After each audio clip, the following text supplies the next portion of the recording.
Okay, so we were discussing multiculturalism, right? So we have to discuss multiculturalism and multiculturalism के बाद में फिर हम socialism start करेंगे, various varieties देखेंगे. ऐसे ही जैसे liberalism कवर किया है, ऐसे ही 4 टाइप के socialism होते हैं. फिर मार्क्सिज्म में 2 फर्दर स्कूल्स होंगे.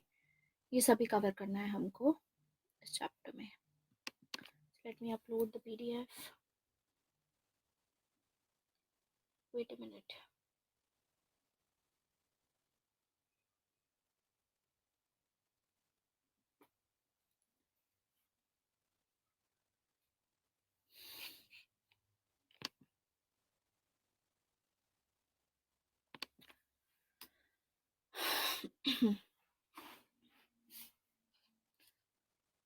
ओके, सो पॉलिटिकल आइडियोलॉजीज में आइडियलिज्म एंड लिबरलिज्म खत्म हो चुका है. इसमें अभी टॉलरेशन का हमने आइडिया पढ़ा है. देन अब हम मल्टीकल्चरलिज्म पढ़ेंगे इसमें. तो मल्टीकल्चरलिज्म में ये बहुत इंपॉर्टेंट टॉपिक है, सुपर इम्पोर्टेंट टॉपिक. इस पे हर साल क्वेश्चन पूछा जा सकता है. काफ़ी क्वेश्चंस आए हैं पिछले कुछ सालों में. एंड मल्टीकल्चरलिज्म में स्पेशली क्वेश्चन है भीखू पारेख से रिलेटेड. भीखू पारेख और विल किमलेका की एक डिबेट होती है मल्टीकल्चरल राइट्स के ऊपर. तो ये जो राइट्स हैं इससे रिगार्डिंग लास्ट ईयर भी एक क्वेश्चन आया था. डायरेक्टली एक क्वेश्चन पूछा जा सकता है. छोटा टॉपिक है, एक डिबेट है, उस पर डायरेक्ट क्वेश्चन पूछा जाएगा.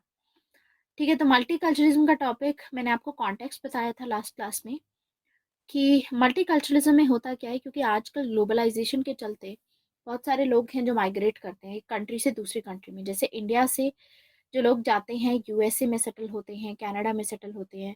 तो ये जो लोग होते हैं इनका कल्चर तो होता है इंडियन, लेकिन वहां जाकर के अब यहाँ पर तो इनको राइट्स दिए जाते हैं कि अपने मुताबिक जो भी अपना रिलीजन की इनके प्रैक्टिसेस होती हैं, रिलीजियस प्रैक्टिसेस, ये फॉलो कर सकते हैं. इंडिया में इनके पास होते हैं ये सब चीज़ें. लेकिन क्वेश्चन ये उठता है कि क्या बाहर जाकर के ये चीज़ अलाउ करना चाहिए कि नहीं. मतलब वहाँ का कल्चर फॉलो करेंगे ये कि अपना कल्चर फॉलो करेंगे, ये पूरी इसमें डिबेट होती है. तो इसमें आप देखोगे कि एक होंगे विल किमलेका, दूसरे होंगे अमर्त्य सेन. ठीक है, आगे देखेंगे हम भीखू पारेख को भी. तो इनके अकॉर्डिंग अलग अलग स्कॉलर्स हैं, इनके अकॉर्डिंग मल्टीकल्चरल राइट्स देने चाहिए या नहीं देने चाहिए, सारी बात इस पे आती है. तो विल किमलेका की अपनी परसेप्शन है, उनका अपना एक स्टैंड है. ऐसे ही भीखू पारेख का अपना एक स्टैंड है. तो मल्टीकल्चरिज्म का डिबेट इस चीज के सराउंडिंग में रहता है कि क्या लोगों को राइट्स मिलने चाहिए कि नहीं मिलने चाहिए. मतलब अलग से जो ये कल्चर फॉलो करते हैं इनके लिए कोई स्पेशल प्रोविजन होना चाहिए कि नहीं होना चाहिए. लाइक फ्रांस में रिसेंटली आपने न्यूज में देखा होगा कि फ्रांस में अब क्योंकि पब्लिक की बात की जा रही है तो फ्रांस गवर्नमेंट ने ये एक लॉ बनाया था जिसमें अगर आप पब्लिक स्फीयर में जाते हो, मतलब अगर आप मार्केट में, स्कूल्स में, पब्लिक एरियाज में जाते हो, तो आप अपना प्रैक्टिसेस, आप अपना रिलीजन अपने घर पे छोड़ के आएंगे, अपने प्राइवेट स्फीयर में छोड़ के आएंगे. जैसे फ्रांस में बुर्खा बैन हो गया था, हिजाब बैन हो गया था. ऐसे ही पगड़ी और ये सब चीजें होती है, ये बैन हो गई. तो इसी से पूरी डिबेट स्टार्ट होती है क्योंकि ये लोग चाहते हैं कि जो रिलीजन है वो प्राइवेट स्फेयर का पार्ट रहे, आपका जो कल्चर है आपके प्राइवेट स्फेयर का पार्ट रहे. पब्लिक में आप सभी इक्वल हैं. ठीक है, तो इन वहां पर कोई स्पेशल राइट्स नहीं दिए जाएंगे. ऐसा कुछ स्टार्ट हुआ था जिसके चलते पूरी डिबेट स्टार्ट हुई मल्टीकल्चरलिज्म की. तो देखते हैं मल्टीकल्चरलिज्म की आइडियोलॉजी क्या होती है. मल्टीकल्चरलिज्म की आइडियोलॉजी किन के इंटरेस्ट को रिप्रेजेंट करती है. ये एक ऐसी आइडियोलॉजी है जो कि सोसाइटी में नॉन डोमिनेंट सेक्शंस होते हैं उनके इंटरेस्ट को प्रमोट करती है. नॉन डोमिनेंट मतलब देखो, एक वो लोग होते हैं जो मेजोरिटी में होते हैं और दूसरे होते हैं माइनॉरिटीज में. ठीक है, तो नॉन डोमिनेंट सेक्शन को रिप्रेजेंट करती है ये आइडियोलॉजी कि उनके लिए कुछ ना कुछ स्पेशल राइट्स होने चाहिए. जैसे कि इंडिया में आप देखोगे हिंदूज मैक्सिमम मेजोरिटी में है. ठीक है, मैक्सिमम है. एंड मुस्लिम्स हो गए, सिख हो गए, पारसीज हो गए, बुद्धिस्ट हो गए, ये जो लोग होते हैं ये लोग माइनॉरिटीज में हैं, तो ये माइनॉरिटीज का पार्ट है, यानी इनके लिए स्पेशल कल्चरल राइट्स कुछ होने चाहिए कि नहीं होने चाहिए। अब इंडिया में नेशनल पे आप देखोगे कि article number 29 and article number 30 के अंडर में कॉन्स्टिट्यूशन में ये राइट्स इनको दिए गए हैं, ठीक है। लेकिन बात ये आती है कि दूसरी कंट्री में जा रहे हैं तो ये चीजें रहेंगी कि नहीं रहेंगी। तो मल्टीकल्चरलिज्म इसीलिए नॉन डोमिनेंट सेक्शन में आते हैं ये लोग, तो नॉन डोमिनेंट सेक्शन पे फोकस करता है, इनके इंटरेस्ट पे फोकस करेगा। तो उस हिसाब से एक आइडिया जो देखने को मिलता है कि नॉन डोमिनेंट सेक्शन में कौन कौन लोग आएंगे, इसमें आएंगे माइनॉरिटीज, इमिग्रेंट्स एंड रिफ्यूजीज। यानी ये जो माइनॉरिटीज आपको देखने को मिल रही हैं, जैसे ये माइनॉरिटीज हो गई, मुस्लिम्स हो गए इन केस ऑफ इंडिया, उसके बाद इमिग्रेंट जो बाहर से माइग्रेट करके आते हैं, दूसरे कंट्री से आ रहे हैं जैसे यूएसए में, तो इमिग्रेंट्स हो गए, इनको लिए भी कुछ राइट्स होने चाहिए। दूसरा है रिफ्यूजीज, रिफ्यूजीज के लिए भी कुछ राइट्स होने चाहिए, जैसे इंडिया में रोहिंग्या मुस्लिम्स आ रहे हैं अभी, ठीक है, तो इनके कुछ राइट्स हों कि नहीं हो। तो यानी जो भी नॉन डोमिनेंट ग्रुप होता है ये सभी नॉन डोमिनेंट सेक्शन में आते हैं, ठीक है, तो इनके लिए कुछ किया जाना चाहिए या नहीं किया जाना चाहिए, ये पूरी मल्टीकल्चरलिज्म की डिबेट इसके सेंटर्ड अराउंड है।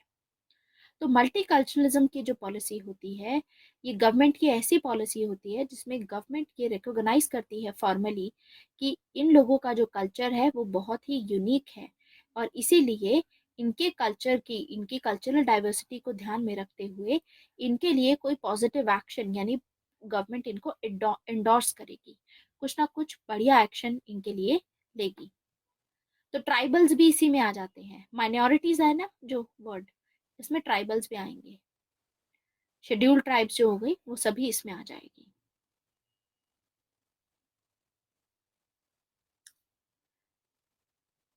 हम ये लिबरलिज्म वाली आइडियोलॉजी में क्यों डिस्कस कर रहे हैं, क्योंकि लिबरलिज्म में आइडिया अभी हमने देखा टॉलरेशन का शिफा, कि किसी का कोई भी कल्चर हो अगर तो हमको टॉलरेट करना है, उसके कल्चर को हमें रोकना नहीं है, हम उनके ऊपर ये नहीं लगा सकते कि आप भी हमारा ही कल्चर फॉलो कीजिए। जो दूसरी कंट्री के लॉज होते हैं, आप दूसरी कंट्री में जाते हैं वहाँ अलग लॉज होते हैं, तो कुछ स्पेशल प्रोविजन तो होने चाहिए अगर दूसरी कंट्री में आप मूव कर रहे हो आपके प्रोटेक्शन के लिए, या आपके आइडियोलॉजी के, आपके रिलीजन के प्रोटेक्शन के लिए, आप जो भी चीज़ प्रोफेस करना चाहते हो, मान लो आप दिवाली मनाना चाहते हो, what if that country has banned कि आप दिया भी नहीं जला सकते बाहर, क्योंकि वो ये बोल देंगे कि इससे ग्लोबल वार्मिंग होती है, व्हाट इफ ऐसा हो जाए।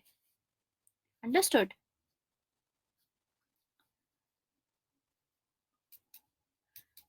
तो इसीलिए हम लिबरलिज्म के टॉपिक में हम बात करें कि इतनी लिबर्टी होनी चाहिए लोगों के पास में कि अपने कल्चर फॉलो कर सके, अपने जो भी प्रैक्टिसेस हैं वो प्रैक्टिस कर सकें।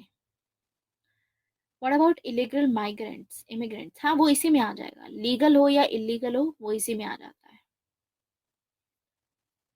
ठीक है, वो इमिग्रेंट्स में आएगा। दो टाइप के इमिग्रेंट्स होते हैं, लीगल और इलीगल। तो माइनॉरिटीज में सभी माइनॉरिटीज, इमिग्रेंट्स में सभी इमिग्रेंट्स, रिफ्यूजीज में सभी रिफ्यूजीज, ऐसा नहीं है सिर्फ रोहिंग्या रिफ्यूजीज, सीरिया से जो रिफ्यूजीज यूरोप में जा रहे हैं, या मेक्सिको से जो भी रिफ्यूजीज क्रॉस करके आप देखोगे कि यूएसए में जाते हैं, ऑल ऑफ देम। अंडरस्टूड। तो ये पूरा आइडिया है कि गवर्नमेंट की पॉलिसी ऐसी होनी चाहिए कि गवर्नमेंट एंडोर्स करे, इनके लिए कुछ ना कुछ स्पेशल प्रोविजन फॉलो करे। लेकिन मल्टीकल्चरलिज्म की ही बात क्यों हो रही है, क्योंकि जो ट्रेडिशनल जो लिबर्टी का आइडिया था वो डाइवर्सिटी को मैनेज नहीं कर पा रहा था, वो ढंग से काम नहीं कर रहा था, इट वॉज इनएडिक्वेट, दैट्स वाई। इसीलिए हम देखेंगे कि जो मल्टीकल्चरलिज्म का आइडिया होगा ये सामने आएगा कि मल्टीकल्चरलिज्म राइट्स, मल्टीकल्चरल राइट्स की बात होगी, मतलब एक कंट्री में कल्चरल राइट्स होने चाहिए, डिफरेंट डिफरेंट कम्युनिटी के लिए डिफरेंट डिफरेंट राइट्स के प्रोविजन हो सकते हैं। तो ये जो डिबेट है आज के टाइम पे इतनी प्रोमिनेंट क्यों है, क्योंकि ग्लोबलाइजेशन के चलते वर्ल्ड बहुत ज़्यादा स्मॉलर होता जा रहा है, people are becoming more conscious about their rights. How? Is it similar to minority appeasement or not? According to these people, it is not. Minority appeasement नहीं है। अब आप खुद सोचिए सूरज, हिंदूज इंडिया में मेजॉरिटी में हैं, ये लोग यूएसए में जाते हैं, ठीक है, वहां माइनॉरिटी बन जाएंगे, so is it minority appeasement? Similarly मान लो पूरे वर्ल्ड में तो आप यही बोलोगे कि हिंदूज की तो संख्या बहुत कम है, मुस्लिम्स और क्रिश्चियनिटी की ऑलमोस्ट ये यूनिवर्सल रिलीजन है, तो इनका ये रहता है कि ये वैसे भी मिशनरी रिलीजन्स हैं, ये लोग दूसरों को कन्वर्ट करा के अपने रिलीजन में प्रोफेस करवाते हैं। तो इस्लाम की तो बहुत ही ज़्यादा है, जो मुस्लिम्स की पॉपुलेशन देखोगे, वर्ल्ड की पॉपुलेशन मुस्लिम्स की बहुत ज़्यादा है। तो उस हिसाब से देखा जाए तो मुस्लिम्स भी अगर जा रहे हैं दूसरी कंट्रीज में, तो क्या उनके राइट्स ऐसी कंट्री में जो कि नॉन मुस्लिम कंट्री है, जो कि सेक्युलर कंट्री है लेट्स से, और जैसे जहाँ पर रिलीजन को एंडोर्स नहीं किया जाता है, तो व्हाट अबाउट देम? क्या ऐसा करना चाहिए कि पॉजिटिवली एंडोर्स करना चाहिए? क्योंकि फ्रांस ने अभी रिसेंटली जो एक्शन लिया, फ्रांस ने क्या किया, फ्रांस ने बैन कर दिया बुर्के को। तो इट्स नॉट माइनॉरिटी अपीसमेंट, पहली चीज तो ये हो गई। दूसरी चीज है कि ये डिबेट आज के टाइम पे इसीलिए प्रोमिनेंट है क्योंकि ग्लोबलाइजेशन के चलते, इंफॉर्मेशन कम्युनिकेशन एंड टेक्नोलॉजी के चलते, आपके हाथ में मोबाइल फोन्स हैं, आप किसी से भी कनेक्ट कर सकते हो, व्हाट्सएप के थ्रू किसी को कॉल कर सकते हो, whether that person is in Canada और इज इन ऑस्ट्रेलिया, या फिर यूएसए में हो, फ्रांस में हो, जर्मनी में हो, कहीं पे भी आप कांटेक्ट कर सकते हैं। तो इसकी वजह से वर्ल्ड बहुत ही ज़्यादा स्मॉलर होता जा रहा है, छोटा वर्ल्ड होता जा रहा है, और लोगों को धीरे धीरे करके अपने जो राइट्स हैं उसको लेकर के कॉन्शियसनेस आ गई है। कैसे? क्योंकि जब आपके पास में कांटेक्ट करने के इतने तरीके होते हैं, तो आपको पता होता है कि दूसरी कंट्रीज में क्या हो रहा है, वहां पर कितनी अच्छी सुविधाएं हैं, या किसी तीसरी कंट्री में कितनी बेकार सुविधाएं हैं। उस हिसाब से आप कॉन्शियस हो जाते हो, और आप भी हमेशा यही चाहोगे कि आपके लिए भी कुछ ना कुछ अच्छी सुविधा होनी चाहिए। जैसे यूएस और कनाडा में जो कल्चर फॉलो होता है, वहां पर डिफरेंट कल्चर फॉलो होता है, हमारे यहाँ पे डिफरेंट होता है, लेकिन उसके चलते हम कॉन्शियस होते जा रहे हैं। आज इंडिया का कलेक्टिव कल्चर है, लेकिन उसमें हम इंडिविजुअलिज्म की बात कर रहे हैं, because we are getting aware, हम कॉन्शियस हो रहे हैं वहां से अफेक्ट होकर के। हमें पता है कि वहां पर अगर बच्चे कोई भी गलत, मतलब बच्चे को क्या होता है कि 18 साल के हो जाते हैं, तो they are given this freedom कि अपना खुद का डिसीजन ले सकते हैं what ever they want to. India में ऐसा नहीं है, आप 29 साल के 30 साल के भी हो जाओगे तब भी आप खुद के डिसीजन नहीं ले सकते हो। This is the difference. तो लोग बहुत ही अवेयरनेस इसमें आती जा रही है इसके चलते, तो आज के टाइम पे ये डिबेट बहुत ज्यादा ऊपर के आने लगी है। ठीक है, तो हमारा जो जस्टिस का आइडिया है, जो फेयरनेस का आइडिया है, वो और भी ज्यादा एनरिच हो रहा है, मतलब और भी ज्यादा नए नए आइडियाज उसमें जुड़ रहे हैं। जैसे मान लो इंडिया वालों के लिए जस्टिस का आइडिया यही था कि माँ बाप जो बोले वो करो तो वो जस्ट है, यही बोला जाता है। बुद्धिज्म में भी यही बोला गया कि माता पिता ने जो बोल दिया वही आपको करना पड़ेगा, दैट इज जस्टिस। लेकिन इंफॉर्मेशन और कम्युनिकेशन के चलते, टेक्नोलॉजी के चलते आज हम देख रहे हैं दूसरी कंट्रीज में दूसरे टाइप की चीजें हैं। तो अल्टीमेटली हम क्वेश्चन करते हैं इस जस्टिस को कि कितनी हद तक ये सही है कि अगर पेरेंट्स अपने बच्चों को फोर्स करते हैं कि आपको सिर्फ डॉक्टर ही बनना है या सिर्फ इंजीनियर बनना है, you can not be a painter, you can not B an actor. So this is the idea of multiculturalism, कि हमारा इतनी कॉन्शियसनेस की वजह से जो जस्टिस और फेयरनेस का आइडिया है बहुत ज़्यादा एनरिच हो रहा है। तो पुराने जो ख्यालात थे, पुराने इन द सेंस की लिबरल लिबर्टी की जब हम बात करते थे ट्रेडिशनली, तो उनके जो आइडियाज थे उसमें बहुत डिफरेंस था। मल्टीकल्चरल्स के आइडियाज से कैसे डिफरेंस है वो हमें देखना है। ठीक है, so now the question is कि अरब स्प्रिंग का एग्जाम्पल इसमें डाल सकते हैं कि नहीं? मल्टीकल्चरलिज्म में अरब स्प्रिंग का एग्जाम्पल नहीं आएगा। क्यों? क्योंकि Arab spring is different. Arab spring का एग्जाम्पल अभी मैं आपको दूंगी एंड ऑफ हिस्ट्री डिबेट में, वो डिफरेंट है, उसमें कल्चर से कुछ नहीं लेना देना। अरब स्प्रिंग में हो क्या रहा है, अरब स्प्रिंग में थोड़ा बहुत रिलेशन डाल सकते हो, लेकिन अल्टीमेटली अरब स्प्रिंग में ये हो रहा था कि जो राजा वहां पर था या जो भी रूलर था, डिक्टेटरशिप थी वहां पर, जिसकी वजह से लोग इतने फ्रस्ट्रेटेड थे कि स्टेट कोई एक्शन ही नहीं ले रहा था, वाइड स्प्रेड अनएम्प्लॉयमेंट थी, बेरोजगारी थी और लोगों के वेलफेयर के लिए कुछ नहीं हो रहा था। यूथ बहुत फ्रस्ट्रेटेड था इस वजह से, और तानाशाही चलाई जा रही थी, लोगों को एक्सप्लॉइट किया जा रहा था। That's why they went for Arab spring. ठीक है, तो उसके चलते पूरा ये प्रॉब्लम शुरू हुआ, और वहां से फिर रिफ्यूजीज जाने शुरू हुए। तो ये रिफ्यूजीज वाला सिस्टम ठीक है, ऐसे कनेक्ट कर सकते हो, लेकिन do not right it like this. Focus अपना कल्चरल राइट्स पे रखना। I am not asking you कि रिफ्यूजी क्राइसिस क्या चल रहा है, आई एम आस्किंग यू कि इनके राइट्स से रिलेटेड आपको ज्यादा बताना है। एक एग्जाम्पल के तौर पे you can write Syrian refugees और you can write Rohingya refugees. ठीक है, सो पॉइंट इज कि मैंने आपको बताया आज मल्टीकल्चरलिज्म की बात इसीलिए हो रही है क्योंकि जो लिबर्टी में, जो लिबरलिज्म की आइडियोलॉजी में ट्रेडिशनल आइडिया था कि डाइवर्सिटी को कैसे मैनेज करना चाहिए, वो इनएडिक्वेट आज साबित हो रहा है। मतलब वो पूरी तरीके से काम नहीं कर रहा है, इसीलिए मल्टीकल्चरलिज्म की बात आती है, इसीलिए मल्टीकल्चरलिस्ट आएंगे और अपना खुद का एक कॉन्सेप्ट देंगे। अब आप देखो लिबरल क्या मानते हैं। लिबरल हमने देखा था, ट्रेडिशनल लिबरल मतलब क्लासिकल लिबरल, मतलब ओरिजिनल लिबरल आइडिया। तो ये जब भी ह्यूमन नेचर को मानते हैं तो ह्यूमन नेचर को ये एटॉमिस्टिक मैन मानते हैं, मतलब इंडिपेंडेंट है, किसी पे डिपेंडेंट नहीं है, आइसोलेशन में रह सकता है, बिना दूसरे लोगों के रहा जा सकता है। That's what they consider. तो एटॉमिस्टिक मैन मतलब आप आइसोलेशन में जब रह सकते हो, इसका मतलब कि आपको जरूरत नहीं है दूसरों की। लेकिन इस आइडिया को क्रिटिसाइज करते हैं मल्टीकल्चरलिस्ट, इस आइडिया को क्रिटिसाइज करते हैं कम्युनिटेरियंस, सोशलिस्ट, जो ये बोलते हैं कि ऐसा नहीं है। कम्युनिटेरियंस बोलते हैं कि मैन कम्युनिटी का पार्ट होता है, मैन आइसोलेशन में नहीं रह सकता, मैन की जो सही और गलत का तरीका होता है वो उसकी कम्युनिटी से इन्फ्लुएंस होता है। ऐसे ही जो मल्टीकल्चरलिस्ट हैं वो भी यही मानते हैं, इसको एब्स्ट्रैक्ट इंडिविजुअलिज्म मानते हैं। एब्स्ट्रैक्ट इंडिविजुअलिज्म का मतलब क्या है, इसको मानते हैं कि देखो ये एब्स्ट्रैक्ट आइडिया है, मतलब इमेजिनेटिव आइडिया है ये मैन को इस तरीके से डिस्क्राइब जो किया गया है कि मैन अकेले रह सकता है, ये एक इमेजिनेशन है, ये सही नहीं है, दिस इज इमेजिनरी आइडिया। तो एब्स्ट्रैक्ट इंडिविजुअलिज्म हमें कंप्लीट पिक्चर नहीं देता है रियल मैन की। रियल मैन अपने कल्चर से एसोसिएटेड होता है, उसका सही गलत उसके कल्चर पे डिपेंड करता है। जैसे मैंने आपको एक एग्जांपल बताया था कि जो बाहर की कंट्रीज होती हैं वहां पर अगर बच्चों को मारा जाता है, ठीक है, तो उसको गलत बोला जाता है कि बच्चों को नहीं मारना चाहिए, लेकिन यहाँ पर 18 साल 19 साल के बच्चों को भी पिटाई कर दी जाती है उनकी। राइट, सो यानी आप अपनी कम्युनिटी से बहुत इन्फ्लुएंस होते हैं, आप अपने कल्चर से बहुत इन्फ्लुएंस होते हैं, जिसका कल्चर से आप बिलोंग करते हो।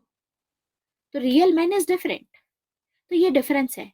इसीलिए जो मल्टीकल्चरलिस्ट होते हैं वो ये बोलते हैं कि हम मैन को उसके कल्चर, उसकी आइडेंटिटी से आइसोलेट नहीं कर सकते, उससे अलग नहीं कर सकते।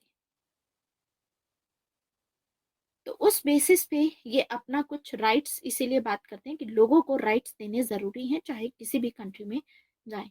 तो कुछ बोलते हैं सिर्फ इन लोगों को राइट्स दो, कुछ बोलते हैं सभी को राइट्स दो।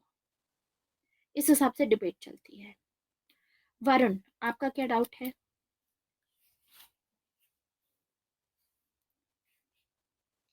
यूटोपिया, हाँ, it can be considered as utopia, क्योंकि आप बात कर रहे हो आइसोलेशन में रहता है, which is utopia only.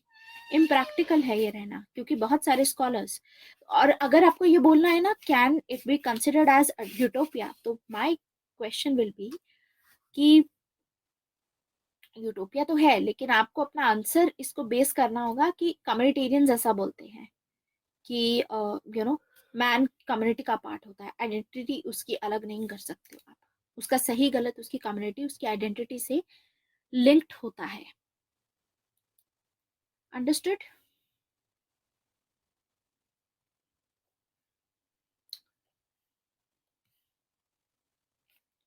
Veg your doubt Varun? अच्छा, सोक्रेटिस एंड प्लेटो की बॉन्ड डेट्स में आपको डिफिकल्टी है, ठीक है। सोक्रेटिस की डेट इतनी इंपॉर्टेंट नहीं है, उनकी timeline, but if you want I can give you the timeline. Socrates का डेथ हुई थी 399 BCE में, ये मैंने आपको बताया था। और साथ में प्लेटो की मैंने आपको टाइमलाइन बताई थी, तो उसको याद कैसे रखना है। सोक्रेटिस की टाइमलाइन है, let me right it, 469 BCE, this was the born date, to 399, क्योंकि तब ही वॉज पनिश्ड ना, उनको एग्जीक्यूट किया गया था। सो दिस इज सोक्रेटिस। तो इसमें कौन बड़ा है? ऑब्वियसली सोक्रेटिस बड़े हैं, पहले पैदा हुए हैं ना, सी 469। और ये उल्टा चल रहा है ना, क्योंकि आप ये भी तो देखो ना, बिफोर कॉमन एरा, बिफोर मतलब उल्टा चल रहा है, तो सोक्रेटिस बड़े हैं, ठीक है, क्योंकि ये टाइमलाइन उल्टी चलती है, बिफोर कॉमन एरा से पहले वाली उल्टी चलती है, ठीक है। और प्लेटो की रहेगी 347, आई एम सॉरी 427 to 347, ठीक है, 427 से। तो ये पहले आए हैं, फिर उसके बाद जीसस के बर्थ होने से 427 साल पहले आए थे प्लेटो, ये आए थे उसके 469 साल पहले। देखो हाउ एक्चुअली क्या होता है, एक टाइमलाइन बनती है इसकी। टाइमलाइन इस टाइप से होती है, आपको हिस्ट्री में पता होना चाहिए। एक होता है ये होती है कॉमन एरा, कॉमन एरा को हम लेके चलते हैं जीरो, ठीक है। तो कॉमन एरा तब बोलते हैं हम जब जीसस क्राइस्ट का बर्थ हुआ था, ठीक है। इनके बर्थ के टाइम को, उस ईयर को हम जीरो मानते हैं, जो यूजुअली माना जाता है वेस्टर्न, उसमें हम उसके हिसाब से काउंट कर रहे हैं इसको। तो यहाँ से आगे जो चलेगा ये 1 2 3 स्टार्ट होगा, जैसे 2018 आया, फिर 2019, फिर 20 आएगा अब, तो ये उस हिसाब से काम कर रहा है। लेकिन कॉमन एरा होती है जहाँ जीरो से स्टार्ट होता है, और इससे पहले वाले जितना भी होगा उसको हम बोलते हैं before common era.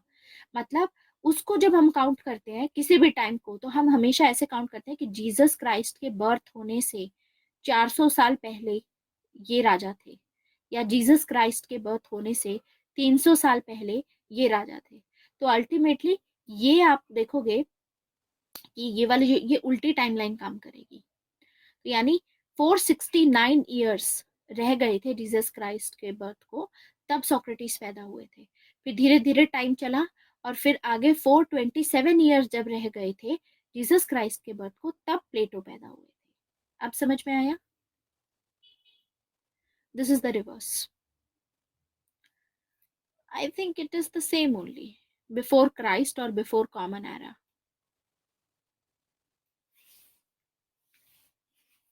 Is the same, ठीक है, अंडरस्टूड। एक बार और, अच्छा, let me tell you again, ये उल्टा काम करता है यहाँ से। जितना बड़ा नंबर, मतलब जैसे मान लो इसको 469 भूल जाओ, अभी यहाँ पे 500 बोलते हैं, यहाँ पे 400 बोलते हैं। मान लो सोक्रेटिस 500 में पैदा, 500 BCE मैंने लिखा, और इनकी डेथ हुई मान लो 399 BCE, ठीक है, तो 101 साल जिए मतलब। तो ये उल्टा कैसे काम करेगा, हम यूजुअली कैसे देखते हैं, एज हम ऐसे गिनते हैं कि 399 BC, 399, मान लो 1399 में पैदा हुए और 1500 में इनके डेथ हुई, हम ऐसे नॉर्मली गिनते हैं। लेकिन इसमें क्या होगा, इसमें उल्टा होता है कि जीसस क्राइस्ट के पैदा मतलब होने से 500 साल पहले सोक्रेटिस का जन्म हुआ, और जब जीसस क्राइस्ट को, इनको पैदा होने में 400 साल रह गए थे, तब उनकी डेथ हुई। तो यानी 100 साल तक जिए यहाँ पर, ठीक है। तो ऐसे लेना है आपको इस चीज को, कि 500 साल पहले, अब धीरे धीरे टाइम कम होगा, अब 400 साल रह गए, अब 300 साल रह गए, तो उल्टा आ रहा है।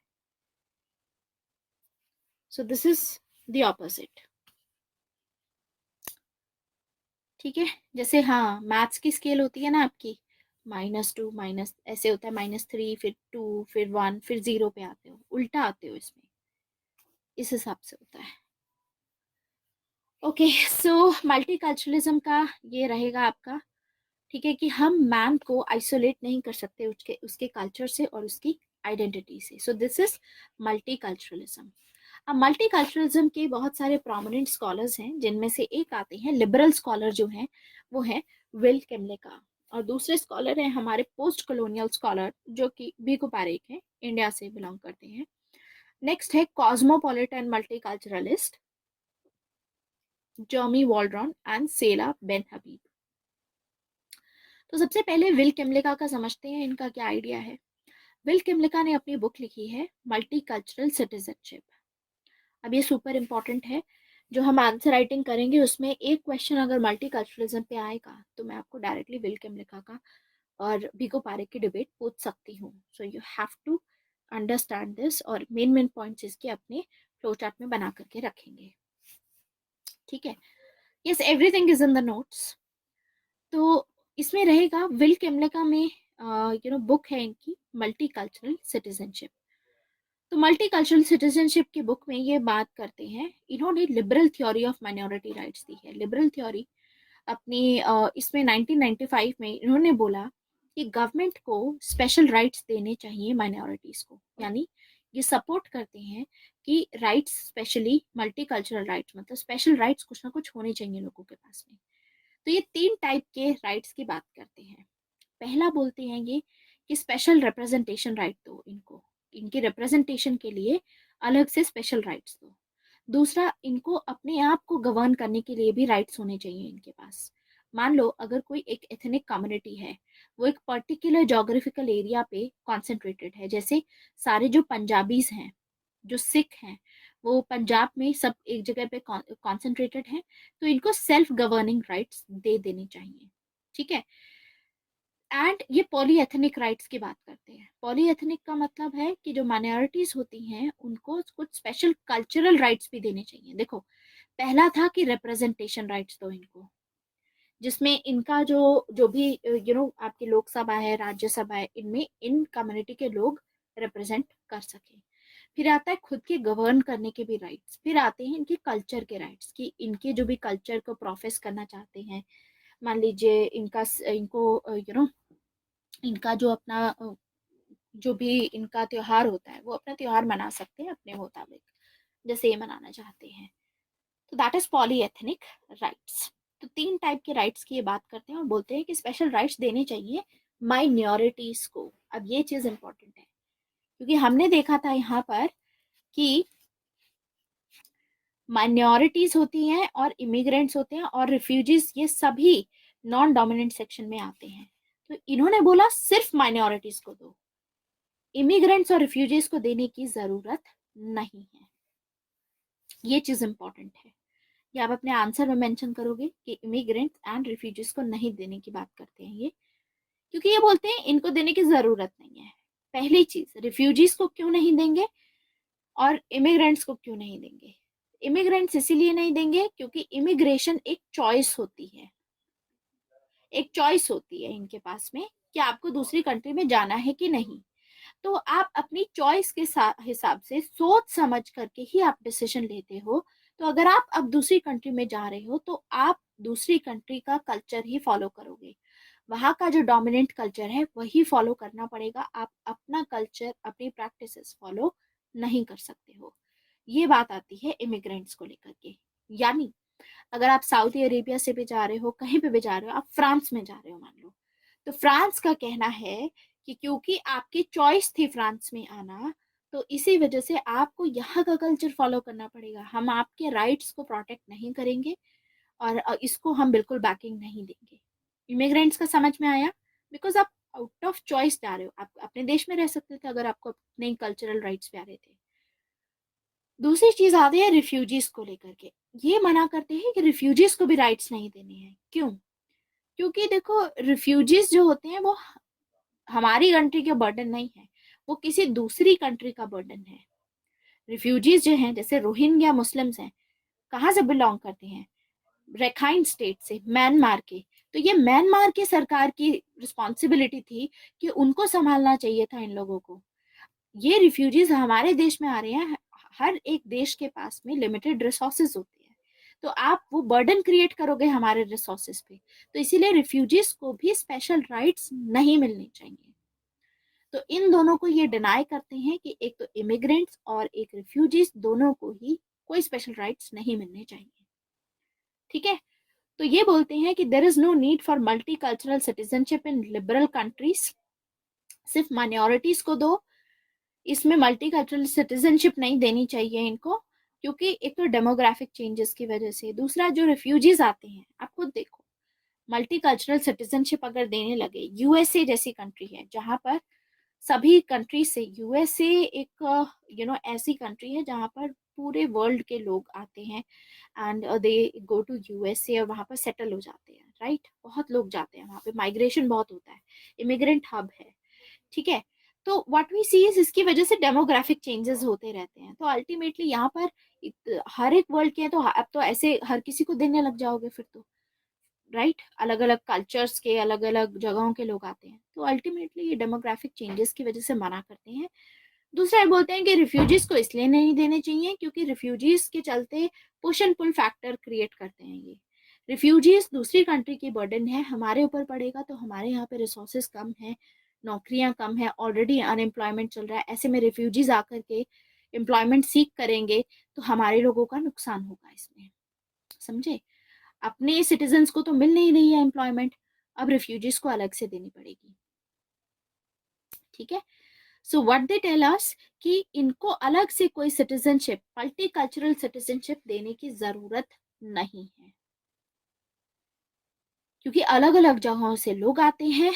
ठीक है, डेमोग्राफिक चेंजेस होते हैं, डेमोग्राफिक चेंजेस मतलब कि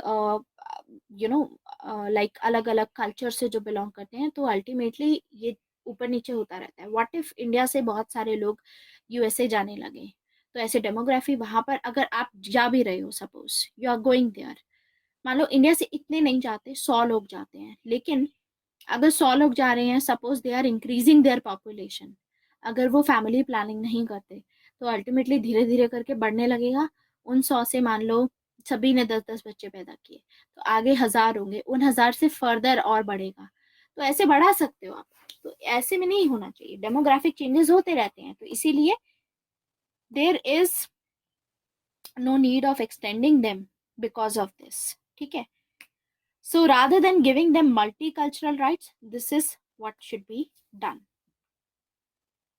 ठीक है, so this is the thing.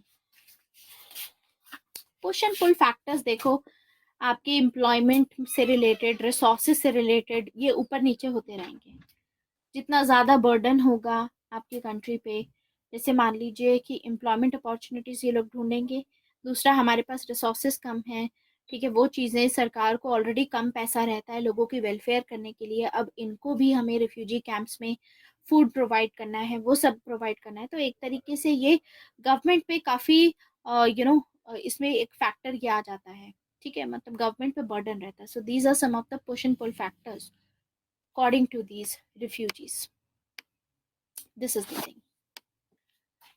ठीक है, सो ये विल किमलिका के व्यूज थे। अब इसको क्रिटिसाइज करते हैं भीखू पारेख। भीखू पारेख भी मल्टीकल्चरल राइट्स की बात करते हैं, लेकिन भीखू पारेख अपनी बुक इन्होंने लिखी है रीथिंकिंग मल्टीकल्चरलिज्म।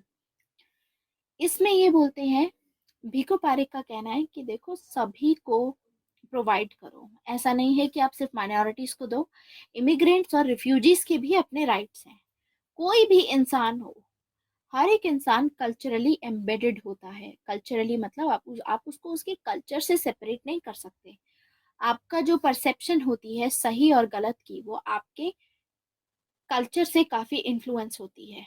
और भीखू पारेख खुद भी गवर्नमेंट ऑफ ब्रिटेन के एडवाइजर थे, एडवाइस कर रहे थे कि इमिग्रेंट्स के राइट्स होने चाहिए, कैसे होने चाहिए, so he was a political theorist. So इन्होंने विल किमलिका के व्यूज को अपोज किया 2 ग्राउंड्स पे। पहले इन्होंने बोला कि देखो आप जस्टिफाई नहीं कर सकते कि नेशनल माइनॉरिटीज, इमिग्रेंट्स और रिफ्यूजीज के राइट्स सभी अलग है, हम ये नहीं बोल सकते कि इमिग्रेंट्स और रिफ्यूजीज के कल्चर मैटर नहीं करता, सभी का कल्चर मैटर करता है, चाहे आप अपनी चॉइस से जा रहे हो, चाहे आपकी चॉइस भी नहीं थी, आप कोई कंट्री में, भीखू पारेख का कहना है ऑब्वियसली कोई भी रिफ्यूजी बनना नहीं चाहता है, नोबडी वांट्स कि मैं दूसरी कंट्री में जाकर के मुझे ऐसे रिफ्यूजी कैंप में रहना पड़े, सबको चाहिए कि आप सिटीजनशिप आपको मिले, आप अपनी कंट्री में आपको अपॉर्चुनिटीज मिले, वहीं पे आप रह करके अच्छा काम करो, ठीक है। तो ऐसा नहीं है कि इस मामले में कि आप तो दूसरे देश का बर्डन हो इसलिए हम नहीं उठाएंगे। तो इनका कहना है कि कल्चर किसी का भी हो, चाहे वो माइनॉरिटीज का कल्चर हो, इमिग्रेंट्स का हो, रिफ्यूजीज का हो, सभी का कल्चर मैटर करता है। तो ये इसीलिए रिफ्यूज करते हैं, he does not agree with Will Kymlicka कि मल्टीकल्चरलिज्म सिर्फ लिबरल सोसाइटीज का फीचर है। ये बोलते हैं कि लिबरल्स में एक टाइप की सुपीरियोरिटी होती है, एक सेंस ऑफ सुपीरियोरिटी होती है, ठीक है। और ऐसा नहीं है कि आप इनके राइट्स डिनाई कर दोगे। तो बीको पारेख का अपना जो भी व्यू है उस हिसाब से बीको पारेख बोलते हैं कि होना क्या चाहिए, सभी कल्चर्स के बीच में एक डायलॉग होना चाहिए। एक डायलॉग अगर इनके बीच में इनिशिएट करोगे तो डायलॉग बेटर रहेगा, क्योंकि डायलॉग के थ्रू ये लोग आपस में further they will be like sort of you know dialogue के थ्रू ये लोग जो भी आपके कल्चर में नेगेटिव, लेट्स से कुछ एलिमेंट्स आपके कल्चर में है, कुछ एलिमेंट्स दूसरे कल्चर में नेगेटिव है, तो सभी नेगेटिव आइडियाज को आप दूर करके डायलॉग के थ्रू पॉजिटिव पॉजिटिव आइडियाज होंगे वो एक्सेप्ट करोगे। जैसे कि इस्लाम में भी सेम बात बोली जाती है कि झूठ बोलना पाप है, ऐसे ही हिंदुइज्म में बोला जाता है कि झूठ बोलना पाप है। Similarly in case of Christianity भी सेम चीज बोलती है कि if you are lying that's not a good thing, ठीक है। सेम चीज, मतलब एक चीज हमको देखने को मिलती है कि काफी ऐसी बातें हैं, काफी ऐसी वैल्यूज हैं जो सभी कल्चर में पॉजिटिव हैं, सभी कल्चर के लोग एक्सेप्ट करेंगे। तो हर कोई एक्सेप्ट करेगा ये चीज कि हाँ भाई झूठ नहीं बोलना चाहिए, ठीक है। सभी एक्सेप्ट करेंगे कि भलाई करनी चाहिए लोगों की। तो ऐसे जो व्यूज हैं जो कॉमन है, डायलॉग के थ्रू कॉमन ग्राउंड पे आ सकते हैं सभी कल्चर, और उसके बेसिस पे एक कॉस्मोपॉलिटन आइडिया फर्दर डेवलप होगा। इस हिसाब से कुछ बात करते हैं बीको पारेख, और he talks about this whole idea of multiculturalism. So point is, multiculturalism में बीको पारेख का कहना है कि आप मैन को उसकी आइडेंटिटी से सेपरेट नहीं कर सकते हो, उसके कल्चर से सेपरेट नहीं कर सकते हो। अगर हम सेपरेट करेंगे तो ये इम्प्रैक्टिकल होगा कि ये सोचना कि मैन अपने कल्चर को भूल जाएगा जब वो पब्लिक स्फीयर में जाएगा, क्योंकि ये तो रियलिस्टिक है ही नहीं।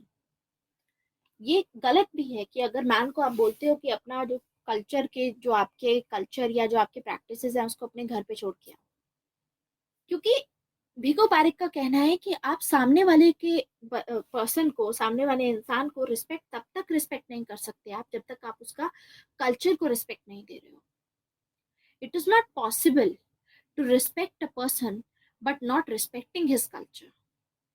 आप बोल रहे हो कि आप सभी की रिस्पेक्ट कर रहे हो लेकिन आप उनके कल्चर की रिस्पेक्ट नहीं कर रहे हो, तो इज दैट अ रिस्पेक्ट और not? It's not a respect. तो इसीलिए ये बोलते हैं कि हमको राइट्स जो होते हैं लोगों के एक्सटेंड अगर हम कर रहे हैं तो हम उसको उनके कल्चर तक कहीं ना कहीं हम उसको रिकॉग्नाइज करें, एंड ये एक प्रैक्टिकल अप्रोच रहेगी।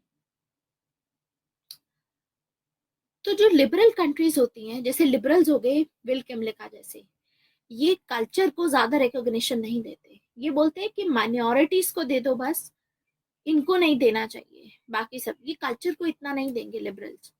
तो कल्चर जो होता है बिगो पारेख के अकॉर्डिंग, हमारी जो अंडरस्टैंडिंग होती है उसको मीनिंग प्रोवाइड करता है। कल्चर एक ऐसी चीज है, एक ग्लास की तरह है जिसके थ्रू हम रियलिटी को समझते हैं। Culture act like a glass through which we understand the reality of this world. जैसे आप अपने कल्चर में पड़े बड़े हैं तो जो भी रियलिटी है उसको समझने की कोशिश आप अपने कल्चर के थ्रू ही करते हैं। जैसे साफ बात है, आप देखो कि बायोडाइवर्सिटी की हम बात करते हैं, एक एग्जाम्पल ले सकते हैं उसमें कि एनवायरमेंट को जब हम बोलते हैं कि एनवायरमेंट को अगर हमें बढ़िया रखना है, एनवायरमेंट हमारा ऐसा होना चाहिए, एनवायरमेंट के लिए हम बायोडाइवर्सिटी की बात करते हैं कि सभी स्पीसीज का होना जरूरी है, तभी इकोलॉजी और जो एनवायरमेंट होगा हमारा हेल्दी रहेगा और उसके चलते बैलेंस बना रहेगा। तो ऐसे ही कल्चर की डाइवर्सिटी भी सही रहती है। अगर कंट्रीज में चाहे इमिग्रेंट्स हो चाहे रिफ्यूजीज हो, सबके कल्चर्स को रिकॉग्नाइज किया जाए तो एक हेल्दी एनवायरनमेंट रहता है। क्योंकि हर एक कल्चर रैशनल होता है, हर एक कल्चर से आप कुछ ना कुछ बातें सीख सकते हो, अच्छी चीजें लर्न कर सकते हो आप, जिससे आप अपने कल्चर को एनरिच कर सकते हो। दूसरे कल्चर को जब तक रिकॉग्नाइज नहीं करोगे, उनकी अच्छी बातें कब तक फिर कैसे सीखोगे आप।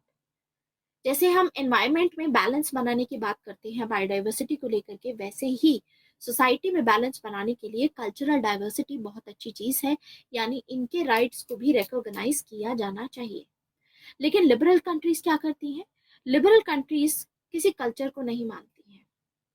लिबरल कंट्रीज अपना खुद का जो कल्चर होता है, जो मेजोरिटी का कल्चर होता है, उसको इम्पोज करती हैं माइनॉरिटी पे, यूनिवर्सलिज्म के नाम पे, नेशनलिज्म के नाम पे। जैसे ह्यूमन राइट्स भी एक टाइप का कल्चर हो गया। ह्यूमन राइट्स का जो लिबरलिज्म भी कल्चर है, वो लोग ह्यूमन राइट्स के थ्रू दूसरी कंट्रीज पे इम्पोज करते हैं कि आपकी कंट्रीज में जो बच्चों को मारते हैं पेरेंट्स, वो भी ह्यूमन राइट वायलेशन है।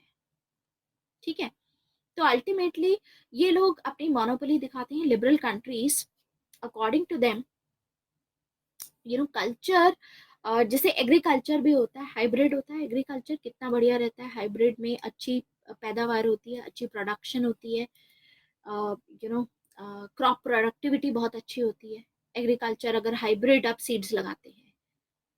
तो पॉइंट इज कि ऐसे ही आज के टाइम पे हम कॉन्शियसली अनकॉन्शियसली एक कल्चर दूसरे कल्चर के साथ में इंटरैक्ट करता है, स्पेशली आज के टाइम पे तो बहुत ज्यादा ग्लोबलाइजेशन के चलते। तो अगर कोई कल्चर नहीं है, ठीक है, मान लो चाहे आप अमेरिकन कल्चर लो, वेस्टर्न कल्चर, और या फिर आप एशियन कल्चर लो, एशियन सोसाइटी की जो अपनी वैल्यूज होती है, तो ऐसा नहीं है कि ये प्योरली है, प्योरली उन्हीं का अपना कल्चर है। इसमें अब मिक्स एंड मैच हो चुका है, कम्युनिकेशन के चलते इंटरेक्शन हो चुका है। तो लेकिन लिबरल्स हमेशा कोशिश करते हैं कि अपना जो कल्चर है मेजोरिटी का, वो माइनॉरिटी पे इम्पोज कर सके। तो मल्टी कल्चरलिस्ट की जो एजम्पशंस होती हैं कल्चर को लेकर के, आइडेंटिटी को लेकर के, जो कम्युनिटेरियंस होते हैं, जो कल्चरल रिलेटिविस्ट होते हैं, इनकी एजम्पशन से काफी क्लोज होती हैं। और इसीलिए ये लोग बोलते हैं, जैसे विल किमलेका हो गए, भीखू पारेख हो गए, इनका कहना है कि लोगों को उनके कल्चरल राइट्स होने चाहिए। जैसे विल किमलेका मैंने आपको बताया था कि ये स्पेशल रिप्रेजेंटेशन राइट की बात करेंगे, सेल्फ गवर्नेंस राइट की बात करेंगे, पॉली एथनिक राइट की बात करेंगे। ऐसे ही विल किमलेका का अगर देखो तो विल किमलेका ने इसीलिए गवर्नमेंट को ये सजेस्ट किया था कि जो मुस्लिम गर्ल्स होती हैं, यू नो जो मतलब ऑब्वियसली ये इमिग्रेंट्स हैं या रिफ्यूजीज में हैं, इनको अलाउ नहीं करना चाहिए। भीखू पारेख का क्या कहना है? भीखू पारेख का आइडिया है कि नहीं, इनको अलाउ करो, स्कार्फ्स इनको पहने देने चाहिए, ठीक है, इनको फ्राइडे को हॉलीडे भी देनी चाहिए। जो सिख लोग होते हैं वो पगड़ी अपनी पहन सकते हैं, टर्बन पहन सकते हैं, इसमें कोई बुराई नहीं है। क्योंकि इसमें फिर हार्म प्रिंसिपल आ जाता है, इसमें हार्म प्रिंसिपल काम करेगा। हार्म प्रिंसिपल क्या था? हमने जॉन स्टुअर्ट मिल में हार्म प्रिंसिपल पढ़ा था। Tell me what is harm principle?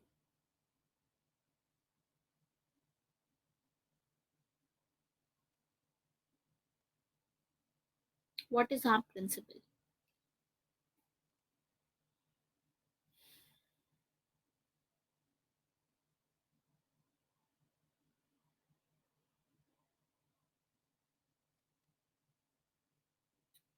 हाँ, self action and other regarding action.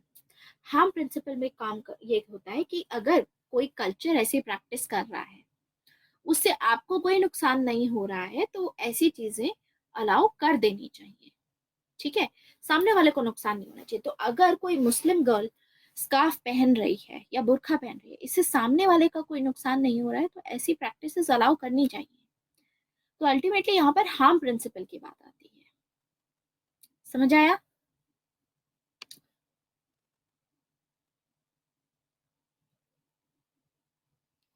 तो इमिग्रेंट्स को क्यों नहीं करना चाहिए अकॉर्डिंग टू विल किमले का? क्योंकि नेशनल माइनॉरिटीज की देखो चॉइस नहीं होती माइनॉरिटी ग्रुप में रहना। वो नेचुरली ऐसा होता है, तो उनको सफ़र नहीं करना है। लेकिन इमिग्रेशन एक चॉइस होती है जब आप दूसरी कंट्री में मूव करते हो। तो इमिग्रेंट्स जो होते हैं, इसीलिए उनको डोमिनेंट कल्चर जो होता है जिस भी कंट्री में वो मूव कर रहे हैं उसको फॉलो करना चाहिए। रिफ्यूजीज को इसीलिए नहीं करना चाहिए क्योंकि आज के टाइम पे हम जिस वर्ल्ड की बात कर रहे हैं वो वर्ल्ड का एडमिनिस्ट्रेटिव यूनिट क्या है? Nation state. और नेशन स्टेट की एक पर्टिकुलर बाउंड्री होती है, उसमें एक पर्टिकुलर पॉपुलेशन होती है, सॉवरेन होता है उसमें। तो नेशन स्टेट में बाउंड्रीज पे काम करता है ये। तो बाउंड्रीज के हिसाब से हर एक कंट्री की बाउंड्रीज बन डिसाइडेड हैं। तो आप दूसरी कंट्री को फोर्स नहीं कर सकते कि आपकी कंट्री का बर्डन वो दूसरी कंट्री ले ले। इसीलिए इंटरनेशनल कम्युनिटी को ये प्रेशर डालना चाहिए उस कंट्री पे जो अपनी माइनॉरिटीज के साथ में प्रॉपरली ट्रीट नहीं कर रही है। जैसे म्यांमार, म्यांमार में रोहिंग्या मुस्लिम्स का प्रॉपर ट्रीटमेंट नहीं है, सिटीजनशिप राइट्स नहीं है, उनका एक्सप्लॉयटेशन हो रहा है। ठीक है, इस वजह से परसिक्यूशन हो रहा है। ये लोग माइग्रेट कर रहे हैं, migrate in the sense refuge seek कर रहे हैं दूसरी कंट्रीज में, जैसे बांग्लादेश, जैसे इंडिया। तो इस सिचुएशन में इंटरनेशनल कम्युनिटी को प्रेशराइज करना चाहिए म्यांमार गवर्नमेंट को कि आप अपनी माइनॉरिटीज को प्रॉपरली ट्रीट कीजिए। तो ये सजेस्ट करते हैं कि इससे बेहतर है कि मल्टीकल्चरल राइट्स हो। आज के टाइम पे मल्टीकल्चरल सिटीजनशिप आप फॉलो कर सकते हो डेमोग्राफिक चेंजेस के चलते, क्योंकि ग्लोबलाइजेशन के चलते अब इमिग्रेशन इतना ज़्यादा हो रहा है कि लोग बहुत ज़्यादा कॉन्शियस हो गए हैं अपने राइट्स को लेकर के, माइनॉरिटीज़ के राइट्स को लेकर के, जिसके चलते सोशल और इकोनॉमिक स्टेटस काफ़ी पुअर हो गया है, जिसके चलते आज के टाइम पे एथनिक कॉन्फ्लिक्ट्स हमको देखने को मिलते हैं कंट्रीज में ग्लोबलाइजेशन के चलते। ठीक है, so this is what we see. Like आज भी आप देखोगे कि यूएसए में हो ऐसे रेशियलिज्म के कुछ ऐसे आपको दिख जाएंगे कितने एग्जाम्पल। सिमिलरली इंडिया में जो अफ्रीकन स्टूडेंट्स आते हैं उनके अगेंस्ट में लोग कैसे उनके साथ में बिहेव करते हैं, ऐसे ही किसी और कंट्री में अगर आप जाते हो, जैसे चाइना में सबसे पहले ब्लैक कम्युनिटी जो हुआ करती थी, मतलब जो ब्लैक पीपल होते थे अफ्रीका से जो लोग जाते थे, उनको लेकर के काफ़ी टैबू एस्टेब्लिश था। लेकिन इन लोगों ने काफ़ी उस पे काम किया है खूब। इनको एजुकेशन के थ्रू अवेयरनेस लेकर के आए, अपने स्कूल करिकुलम में वो सब ऐड किया, जिसके चलते आज के टाइम पे वो टैबू एग्जिस्ट नहीं करता है अब अफ्रीकन पीपल के अगेंस्ट में।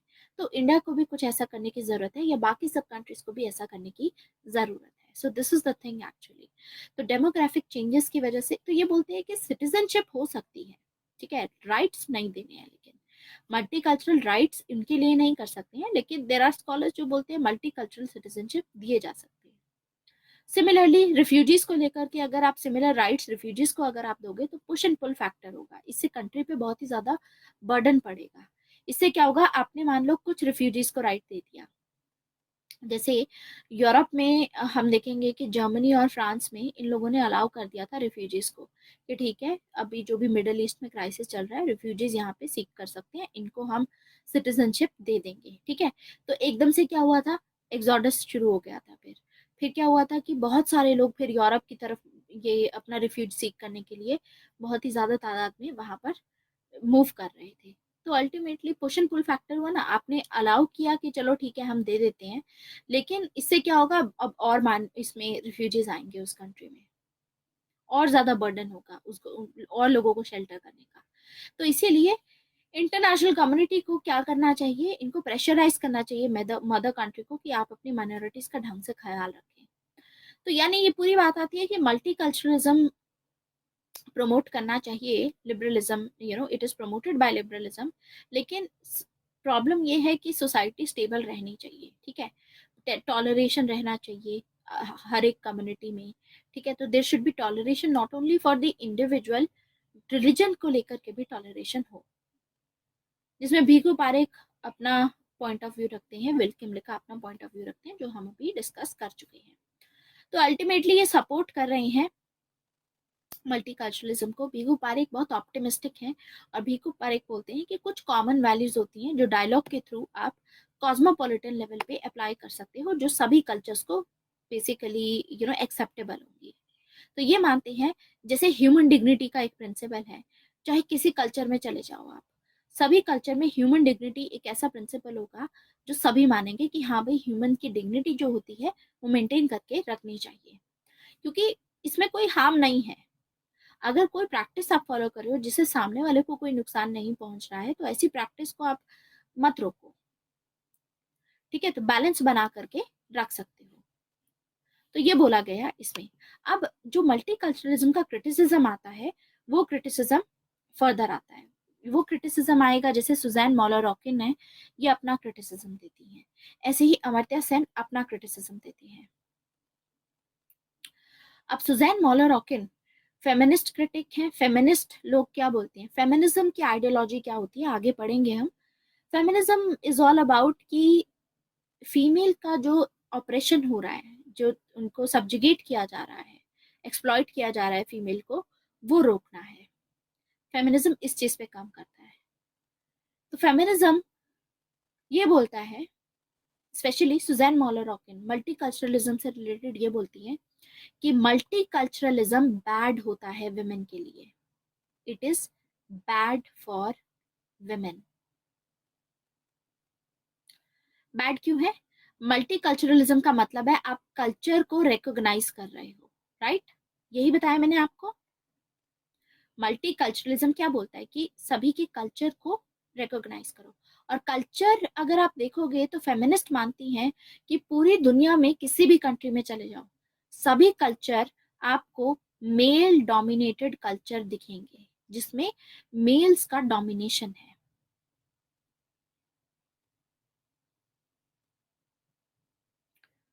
ठीक है, तो मल्टीकल्चरलिज्म में कल्चर को प्रमोट की बात की जाती है जिसमें मेल डोमिनेशन होता है। तो यानी विमेन का इसमें कोई फायदा नहीं है, क्योंकि सभी कल्चर्स पेट्रियार्कल होते हैं, मेल डोमिनेटेड कल्चर होते हैं, पेट्रियार्की होती है सभी कल्चर्स में।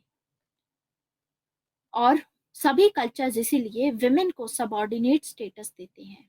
सबऑर्डिनेट स्टेटस, पहला जो डोमिनेंट स्टेटस जाएगा वो मेल्स को जाएगा, और विमेन को सबऑर्डिनेट स्टेटस जाता है, जिसमें विमेन को सेकेंडरी समझा जाता है और मेल पोजीशन को हमेशा प्राइमरी समझा जाता है।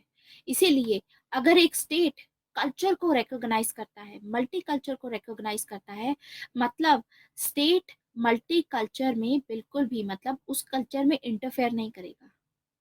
साफ सी बात है।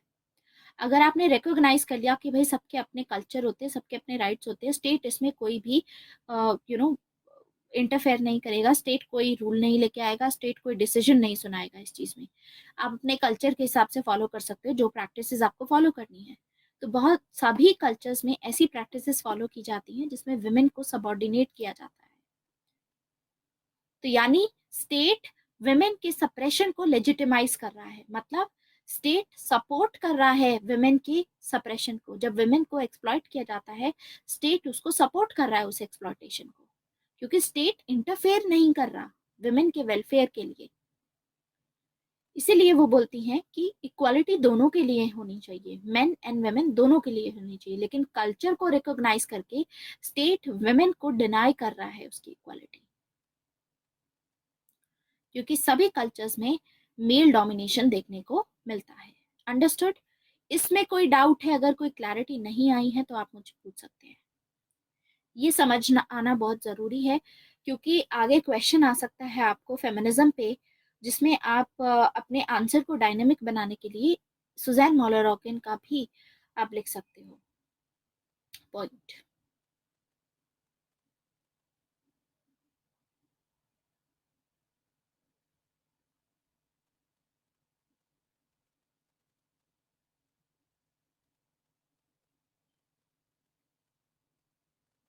अंडरस्टूड? ठीक है।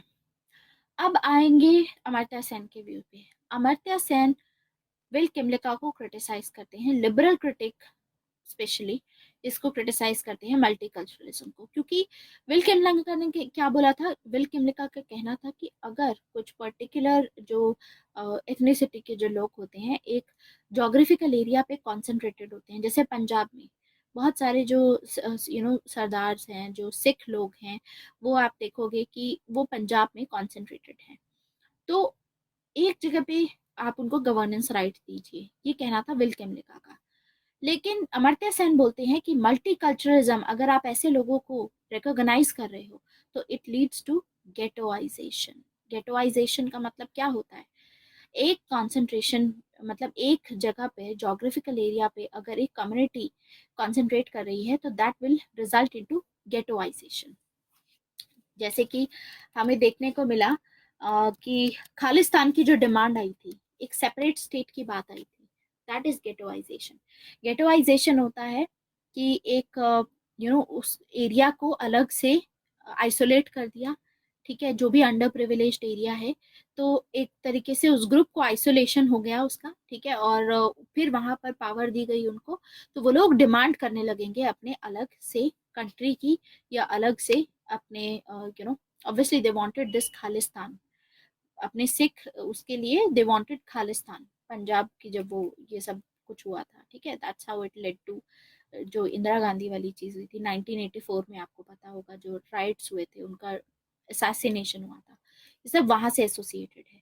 ऐसे ही जो बोडोलैंड की डिमांड आती है वो इसी से रिलेटेड है, कि एक ही टाइप के लोग, एक ही कल्चर के लोग अगर आप एक जोग्राफिकल एरिया में इस तरीके से डाल देते हो और उनको राइट्स देते हो, उनको पावर देते हो सेल्फ गवर्नेंस की, तो इनके चलते डिमांड आ सकती है कंट्री से अलग होने की, कि हमें सेपरेट कंट्री में हमें अपने लिए बनानी है, we don't want to be part of this country. ठीक है, तो Amartya Sen in multiculturalism, word याद रखना है गेटोइजेशन।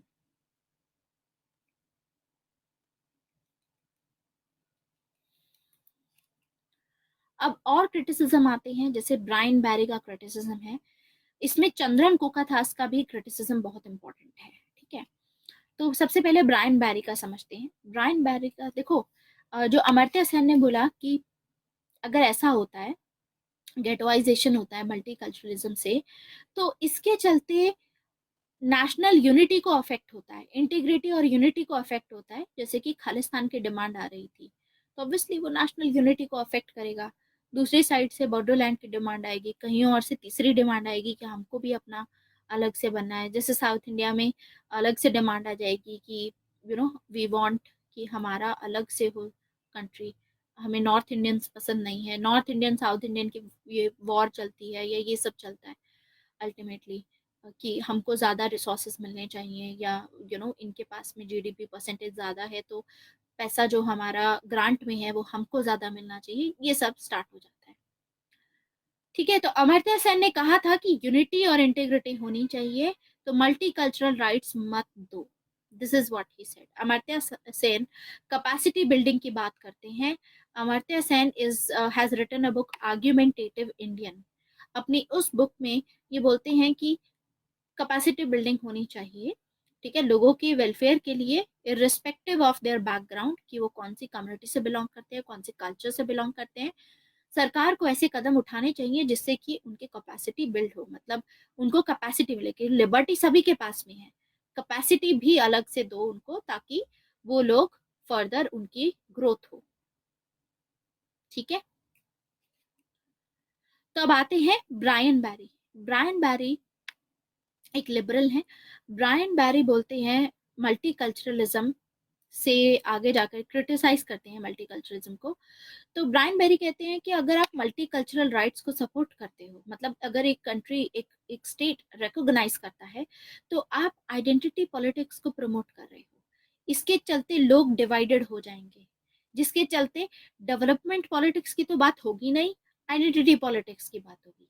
अब जैसे इंडिया में आज के टाइम पे देखो, इंडिया में क्योंकि मल्टीकल्चरल राइट्स हैं, आर्टिकल नंबर 29 और 30 के अंडर में जो माइनॉरिटीज हैं उनके लिए स्पेशल राइट्स दिए हुए हैं सरकार ने कॉन्स्टिट्यूशन में, जिसके चलते जब भी इलेक्शंस आते हैं, तो इलेक्शंस में आप देखोगे लोग किस चीज को वोट करते हैं, अपनी कास्ट को वोट करते हैं, अपनी आइडेंटिटी को वोट करते हैं।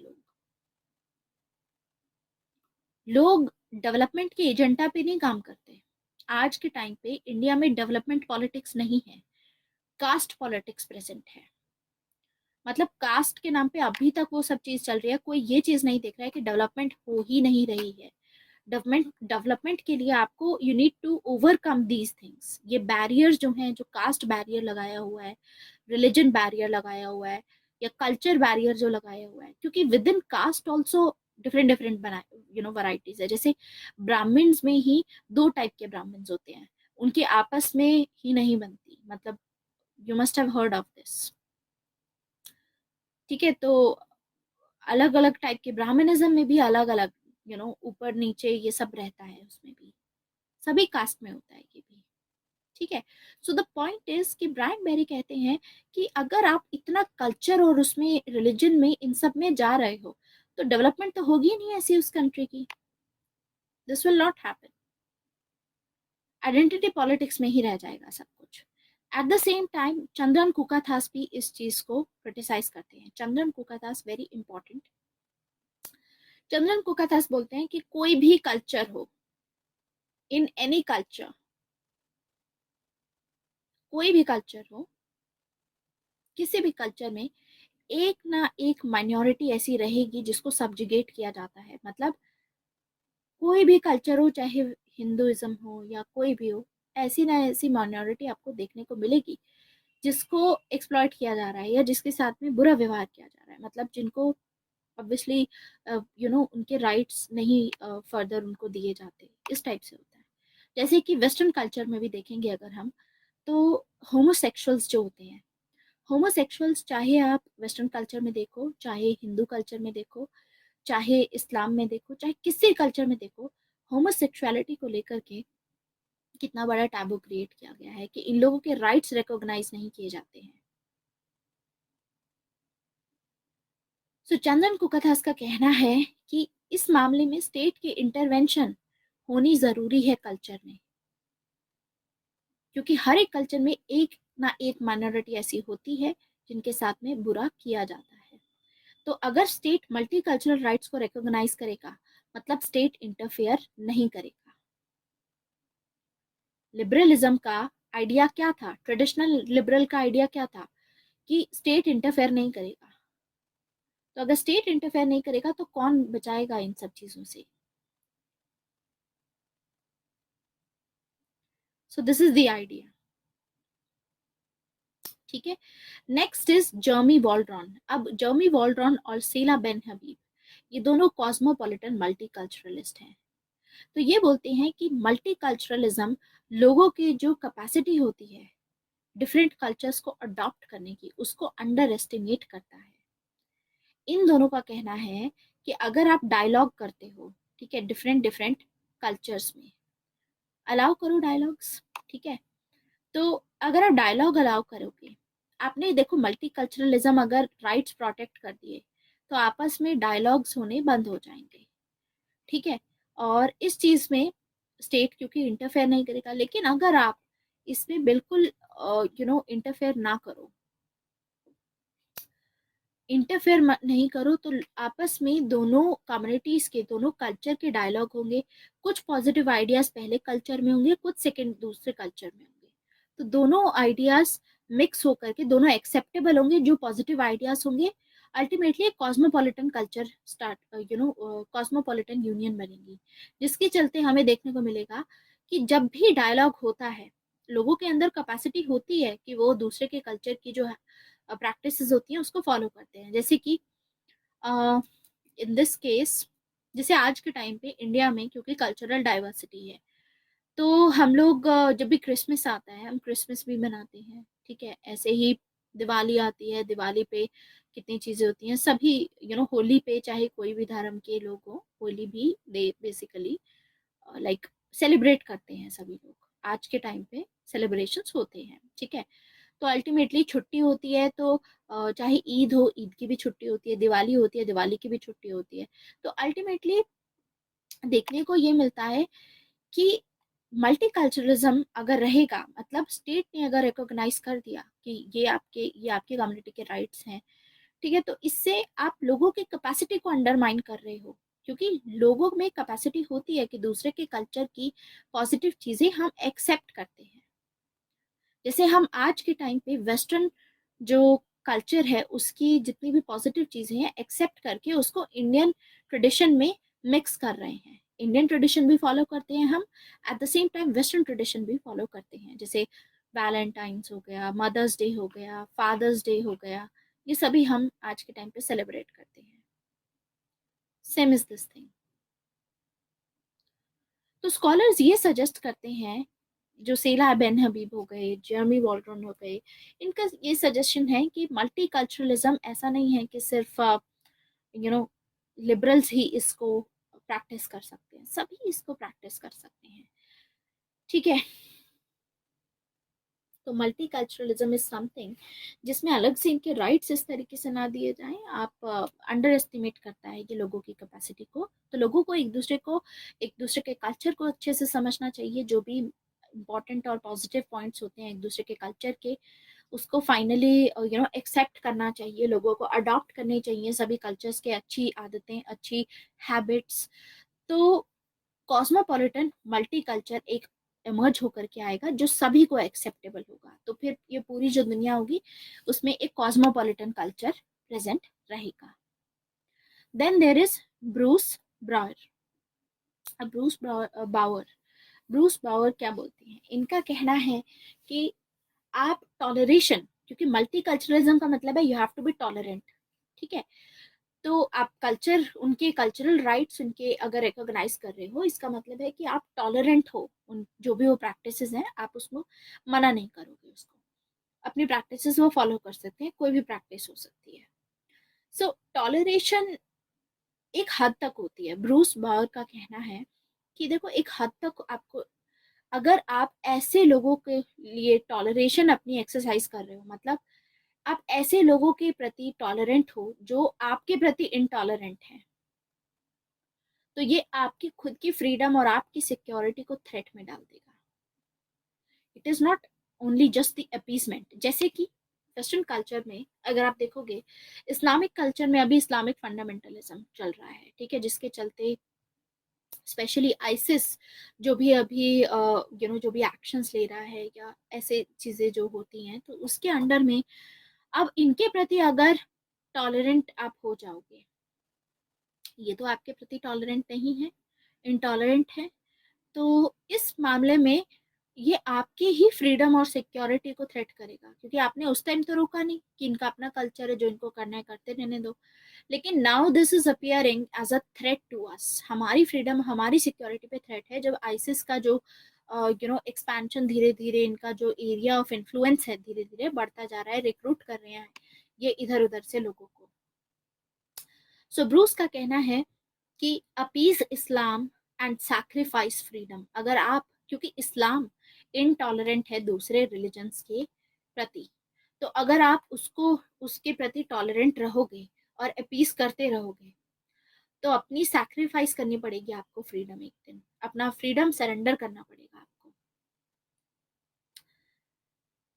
ठीक है, तो ये बोलते हैं, इसीलिए ये सजेस्ट करते हैं कि do not be tolerant towards जो लोग आपको लेकर के, आपके कल्चर को लेकर के इनटॉलरेंट है, उनके प्रति कभी टॉलरेंट मत रहो।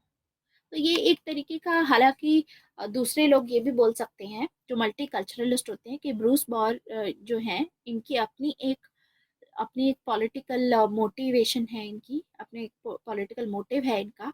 ये चाहते हैं कि दूसरी कंट्रीज में, जैसे मिडल ईस्ट में हो गया, यूएसए इंटरवीन कर सकता है। तो एक तरीके से यूएसए की जो भी एक्शंस हैं मिडल ईस्ट में, उसको जस्टिफाई करने की कोशिश कर रहे हैं कि इस्लाम इनटॉलरेंट होता है, इसीलिए वहां पर आप अगर टॉलरेंस दिखाओगे तो अल्टीमेटली आपको अपनी सिक्योरिटी, अपना फ्रीडम सरेंडर करना पड़ेगा। Then at the same time there is another scholar, Andrew Murphy.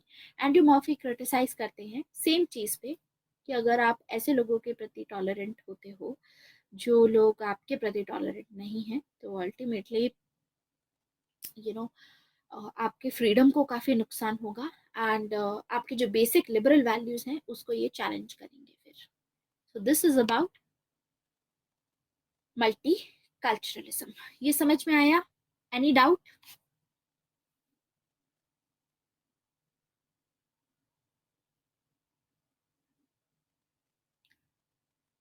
This class will at max continue for next 14 minutes, 14-15 minutes.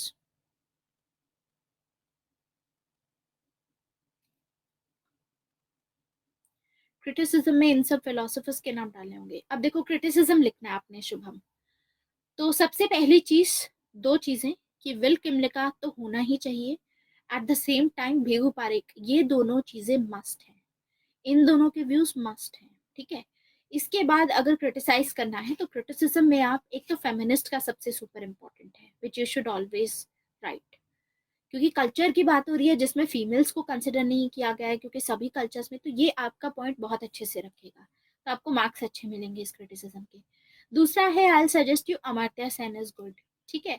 लेकिन अगर क्वेश्चन आता है 20 मार्क्स में कि what is this all debate about, multiculturalism की debate क्या होती है, तो सबसे पहले इंट्रोडक्शन में हम मल्टीकल्चरलिज्म को डिफाइन करेंगे और फिर बताएंगे कि मल्टीकल्चरलिज्म का आइडिया आज के टाइम पे क्यों इतना इम्पोर्टेंट था, मतलब एक सेंटेंस में आप बता दोगे कि क्योंकि ट्रेडिशनल लिबरल का जो आइडिया था वो इनएडिक्वेट प्रूफ हो रहा था, दैट्स व्हाई।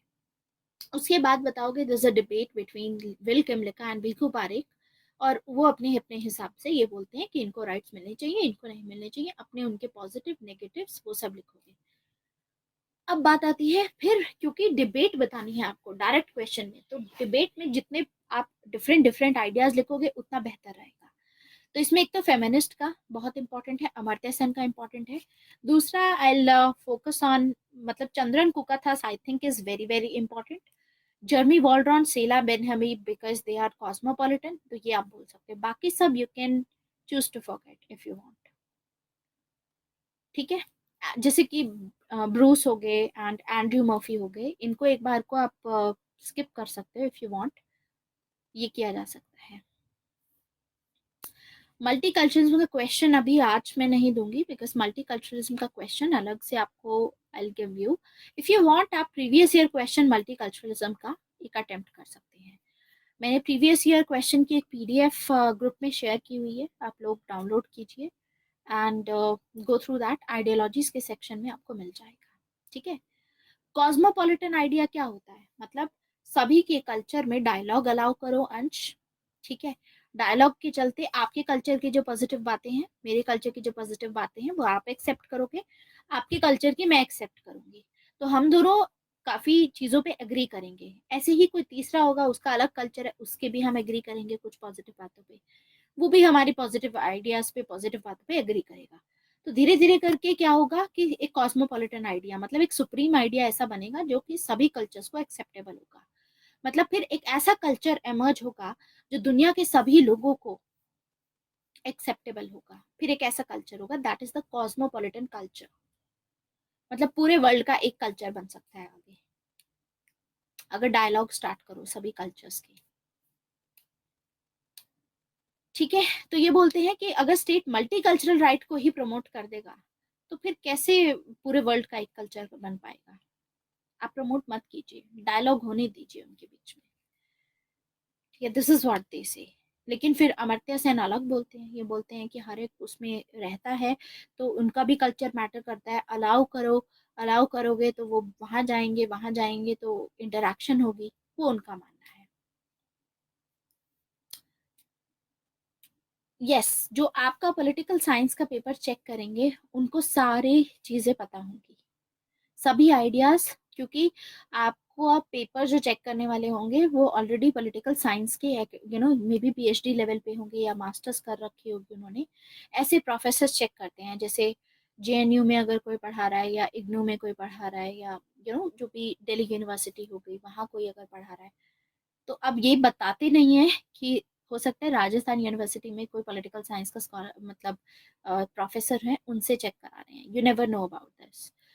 लेकिन इन्हीं प्रोफेसर्स को बुलाया जाता है यूपीएससी के सेंटर में, they go there and they check your sheets, तो ये लोग उसी फील्ड में बेसिकली काम करते हैं, तो they know all this stuff, because ये लोग साथ में रिसर्च करते रहते हैं अपनी, ठीक है ना।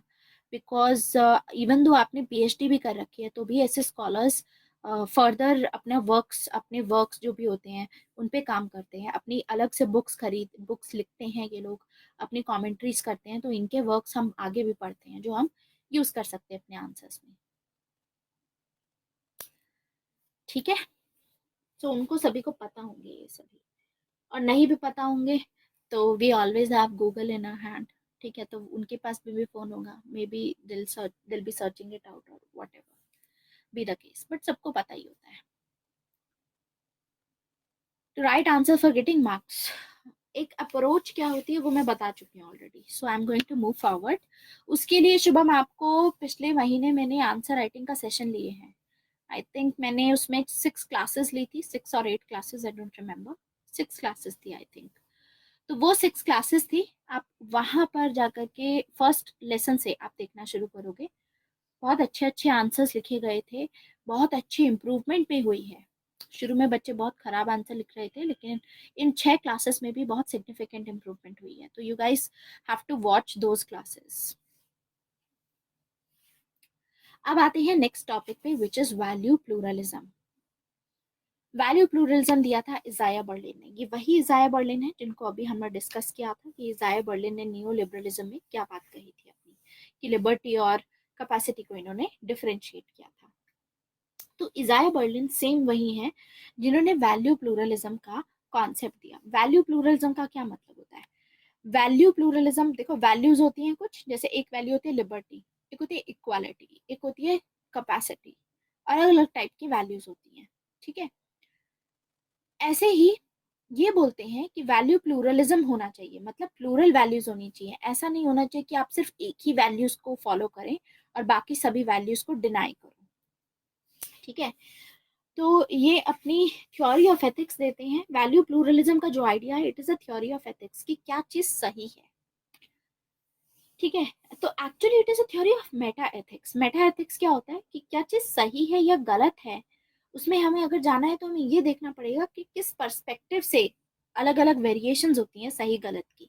हर एक वैल्यू के हिसाब से अलग चीज सही होती है, और इक्वालिटी के हिसाब से कोई बात सही होगी, लिबर्टी के हिसाब से कोई अलग बात सही होगी। Ultimately what we see is it is meta ethics.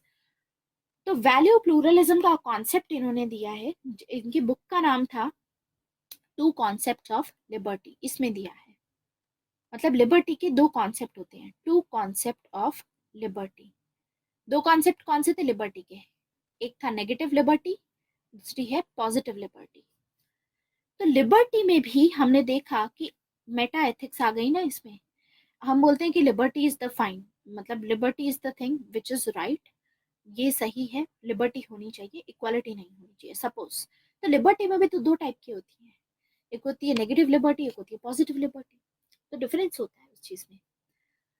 So इजाया Berlin क्या बोलते हैं?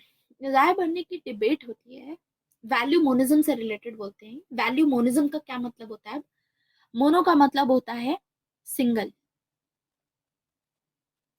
मतलब एक ही वैल्यू पे कॉन्सेंट्रेट करना। मोनो का मतलब होता है वन। जैसे कि जो लिबरल्स होते हैं, अभी तक हम क्या सीखते आए हैं कि जो लोग लिबरल्स होते हैं, लिबरल्स के लिए लिबर्टी की कोर वैल्यू होती है। वो लोग क्वालिटी में वो सैक्रिफाइस नहीं करेंगे लिबर्टी को, क्योंकि वो लिबर्टी को कोर मानते हैं। ऐसे जो लोग सोशलिस्ट होते हैं, वो इक्वालिटी को इंपॉर्टेंट मानते हैं और वो इक्वालिटी के लिए लिबर्टी को कॉम्प्रोमाइज करने के लिए तैयार हैं। जैसे आपके दिमाग में या तो आप लिबरल हो या फिर आप सोशलिस्ट हो, ठीक है। आप चाहोगे ये इक्वालिटी होनी चाहिए, आपको लिबर्टी नहीं चाहिए, इक्वालिटी चाहिए। कुछ लोग होते हैं जो ये बोलते हैं कि हमको बस लिबर्टी चाहिए, हमको इक्वालिटी नहीं चाहिए। तो आप कोर में लेकर के बात चलते हो, आप सभी वैल्यूज को इक्वल नहीं मानते हो। तो ये वैल्यू मोनिज्म को क्रिटिसाइज करते हैं। वैल्यू मोनिज्म मतलब एक ही वैल्यू के बेसिस पे आप अपनी सारी चॉइसेस डिटरमिन करोगे। जैसे कि बेंथम को याद करो, बेंथम ने अपनी थ्योरी ऑफ यूटिलिटेरियनिज्म दी थी। यूटिलिटेरियनिज्म में बेंथम की कोर वैल्यू क्या थी? यूटिलिटी। यूटिलिटी के हिसाब से उन्होंने बोला सारे एक्शंस जो हैं वो यूटिलिटी के हिसाब से लेने हैं। मतलब अगर ये आपका, इससे आपका प्लेजर आ रहा है, इससे आपका प्रॉफिट आ रहा है, तो मतलब आप सही काम कर रहे हो, और इससे अगर आपको लॉस हो रहा है तो आप गलत काम कर रहे हो। तो यूटिलिटी के हिसाब से सारे डिसीजन बता दिए उन्होंने कि क्या सही है क्या गलत है। लेकिन इजाया बर्लिन बोलते हैं कि लोगों की तो डिफरेंट डिफरेंट वैल्यूज होती हैं, डिफरेंट लोगों की। कुछ लोग लिबर्टी को ज्यादा प्रेफरेंस देते हैं, कुछ लोग इक्वलिटी को ज्यादा प्रेफरेंस देते हैं। अगर उन लोगों को आपस में डिबेट भी करवाओ आप, चाहे कितने आर्ग्यूमेंट्स आप डाल दो, लेकिन उसके बावजूद आप सामने वाले को कन्विंस नहीं कर सकते कि ये जो वैल्यू की जो आप बात कर रहे हो, मेरी वैल्यू ज्यादा इंपॉर्टेंट है, आपकी वैल्यू इंपॉर्टेंट नहीं है। तो पॉइंट ये आता है, जैसे सपोज आप लोग लिबरल हो, मैं इक्वालिटी पे फोकस कर रही हूँ, हम लोगों की डिबेट होती है, आप बोलते हो लिबर्टी ज्यादा इंपॉर्टेंट है, मैं बोलती हूँ नहीं, इक्वालिटी ज्यादा इंपॉर्टेंट है। आप मुझे नंबर ऑफ आर्ग्यूमेंट्स दोगे कि लिबर्टी पर्सनालिटी डेवलपमेंट के लिए इम्पोर्टेंट होती है, और इस पे चीज होती है कि आपकी मेरिट पे होता है, जो लोग लेजी होते हैं उनके लिए क्यों होनी चाहिए इक्वालिटी, लेजी लोगों के लिए, हार्ड वर्किंग लोग होते हैं तो मेरिट होना चाहिए। और मैं बोलती हूँ कि इक्वालिटी के बेसिस पे कि वेलफेयर स्टेट होना चाहिए। सपोज मैं ऐसा बोल रही हूँ, कितने भी आप मुझे लिबर्टी के पॉजिटिव आर्ग्यूमेंट्स दोगे, मैं रेडी होंगी ही नहीं, बिकॉज ये मेरी वैल्यू है जो मेरे लिए इंपॉर्टेंट है, आपकी वैल्यू आपके लिए इंपॉर्टेंट है। सो डिपेंडिंग अपॉन दैट, कोई भी आर्ग्यूमेंट दे दो हम कभी मानेंगे नहीं। इसीलिए इसके बेसिस पे इजाया बर्लिन बोलते हैं कि कभी भी वैल्यू मोरलिज्म नहीं होना चाहिए। मतलब आप एक वैल्यू को सेंटर में लेकर के अपने सारे एक्शन, सारे डिसीजंस मत लीजिए। आपको एक वैल्यू को प्रायोरिटी नहीं देनी चाहिए। जैसे लिबरल, जो भी लिबरल कंट्रीज होती हैं, लिबरल कंट्रीज में लिबर्टी को प्राइमरी वैल्यू दी जाती है। ये बोलते हैं कि बहुत सारी वैल्यूज होती हैं, सभी इक्वली करेक्ट होती हैं, लेकिन उसके बावजूद आपस में कॉन्फ्लिक्ट में होती हैं। इक्वालिटी भी अपनी जगह सही है, लिबर्टी भी अपनी जगह सही है, लेकिन फिर उनको जब आपने सामने रखोगे तो कॉन्फ्लिक्ट रहेगा उनके बीच में। लेकिन ये बोलते हैं कि प्रायोरिटाइज मत करो, प्रॉब्लम बढ़ जाएगी, क्योंकि वैल्यूज को आप मेजर नहीं कर सकते कि ये ज्यादा है या ये कम है। Value is something which can not be measured. So इसीलिए इनका सजेशन है कि लिबरल स्टेट को भी अपनी प्रायोरिटाइज नहीं करनी चाहिए वैल्यूज। मतलब लिबर्टी के बेसिस पे सारा काम नहीं करना चाहिए आपको। तो ये ऑप्टिमिस्टिकली इसीलिए बोलते हैं कि कुछ ऐसी वैल्यूज रहती हैं सारी सिविलाइजेशन में जो कि कॉमन होती हैं। तो धीरे धीरे जब डेवलपमेंट होगी तो बहुत सारी वैल्यूज एमर्ज होंगी जिसमें सभी लोग एक्सेप्ट करेंगे। इसीलिए वो ये बोलते हैं कि अगर कोई भी आपको डिसीजन लेना है अपनी जिंदगी में या अपने कंट्री के रिलेटेड, तो value pluralism is the middle path. Middle path, एक बैलेंस्ड पाथ आपको रखना चाहिए। ऐसा नहीं है कि हायरार्की बना के रखो कि पहले मैं ये फॉलो करूंगा या फिर ये या दूसरा फॉलो चीज की जाएगी। स्टेट को डिफरेंट डिफरेंट वैल्यूज के प्रति टॉलरेंट होना चाहिए, क्योंकि सभी इंपॉर्टेंट हैं, सभी वैल्यूज इंपॉर्टेंट हैं। तो स्टेट को लिबर्टी अगर देनी है तो स्टेट को साथ में इक्वालिटी पे भी काम करना होगा, तो स्टेट कैपेसिटी बिल्डिंग कर सकता है। तो अल्टीमेटली इनका कहना है कि लिबर्टी अपनी जगह है, कैपेसिटी अपनी जगह है, एंड इक्वालिटी अपनी जगह है। तो स्टेट को तीनों ही चीजों पे काम करना चाहिए, ऐसे हायरार्की नहीं होनी चाहिए स्टेट के लिए। Value pluralism is the thing, सभी वैल्यूज को इक्वली समझो। इजाया बर्लिन खुद नियो लिबरल नहीं है। इजाया बर्लिन क्रिटिसाइज कर रहे हैं। हमने क्या पढ़ा था अभी, क्रिटिसिज्म पढ़ा था हमने कि कौन कौन से जो लोग हैं वो क्रिटिसाइज करते हैं वेलफेयर स्टेट को। तो वेलफेयर स्टेट में क्या था, वेलफेयर स्टेट में सारी चीज इक्वलिटी पे डाल दी गई। तो ऐसा नहीं है, लोगों को कैपेसिटी एनहांस करना इज डिफरेंट, लिबर्टी प्रोवाइड करना इज डिफरेंट।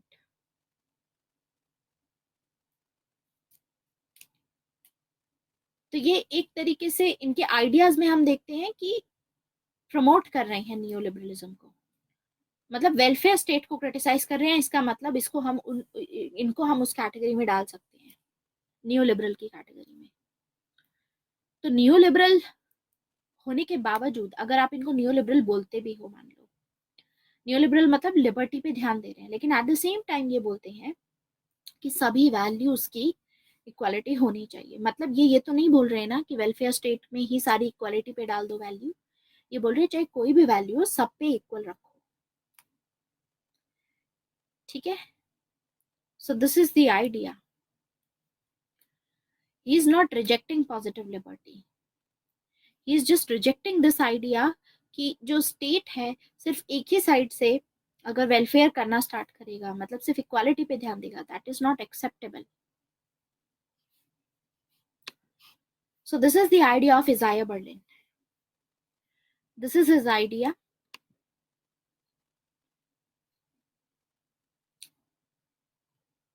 सो हमारा वैल्यू प्लूरलिज्म का भी टॉपिक ख़त्म होता है आज के टाइम पे। एंड आई थिंक अब हम सोशलिज्म और फेमिनिज्म ये सब स्टार्ट करेंगे कल। अभी तक what I can see in your schedule is कि एक ही क्लास दिखा रहा है, हालांकि कल 2 क्लासेस होंगी, ठीक है।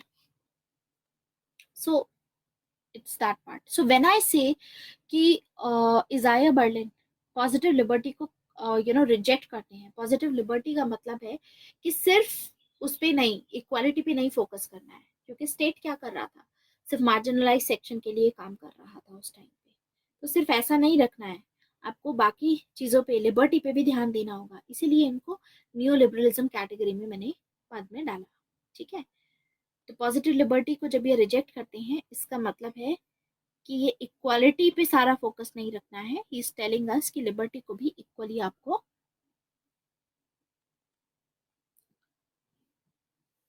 इक्वली उसको एक्सेप्ट करना होगा कि लिबर्टी भी उतनी ही इम्पोर्टेंट है। एंड इस सेंस में ये बोलेंगे कि liberty is very essential for all the people, and that is why will put him into this category. Any doubt? And of history रह चुका है, हाँ, एंड ऑफ आइडियोलॉजी रह गया है, वो हम आगे कवर करेंगे। पहले हम सोशलिज्म कवर करेंगे, उसके बाद आएगा, लेट मी सी, हाँ, उसके बाद हम पढ़ेंगे end of history, end of ideology, and then clash of civilisation, फिर मार्क्सिज्म कवर होगा, ठीक है। So this is it for today, thank you very much. अच्छा, लिबरलिज्म की मैं फुल जो पीडीएफ है आपकी और मल्टीकल्चरलिज्म की, I will be posting it in the group now, ठीक है, तो so that you can read it. This is it, bye bye.